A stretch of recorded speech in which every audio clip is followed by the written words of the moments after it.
ఇది కూడా ఒక 2 సంవత్సరాల తర్వాత మళ్ళీ పురుగు వస్తుంది.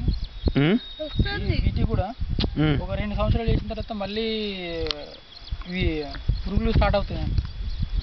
ఏ బీటీ ఈ బోల్గడ్కు ఆల్రెడీ అదే కదా ప్రాబ్లం, అందరూ కూడా అదే మొత్తుకుంటారు, సైంటిస్టులు అంతా కూడా మొత్తుకుంటారు.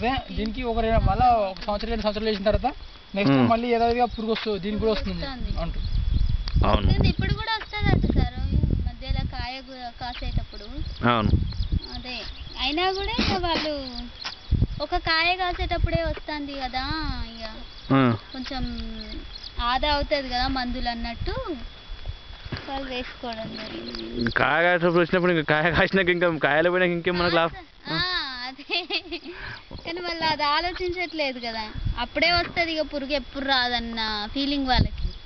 కానీ కాయనే ఉన్న కాయలతోనే పంట, మన కాకులతో ఏం చేసుకుంటాం, మొక్కలతో ఏం చేసుకుంటాం. అప్పుడు రాగానే వాళ్ళు మందు కొట్టేసుకుంటారట, మందు తెచ్చుకొని కొట్టుకుంటారట. ఏ మందు కొట్టుకుంటారట? ఏదో వాళ్ళకు క్లోరోఫైరిఫాస్, మోనోక్రోటోఫాస్ అయితే బంద్ చేసిండ్రు వాళ్ళు. దీనికి ఏదో ఇగురు వచ్చేది పురుగు మందు తీసుకొస్తారు, అది తెచ్చి కొడితే సరిపోతుంది, దీనికి అవసరం లేదు చెప్తారు. అందులో మాటలేం రావు, మాటలు రావు. ఇంకా మనం వీటి గురించే మాట్లాడుకుంటా ఉంటే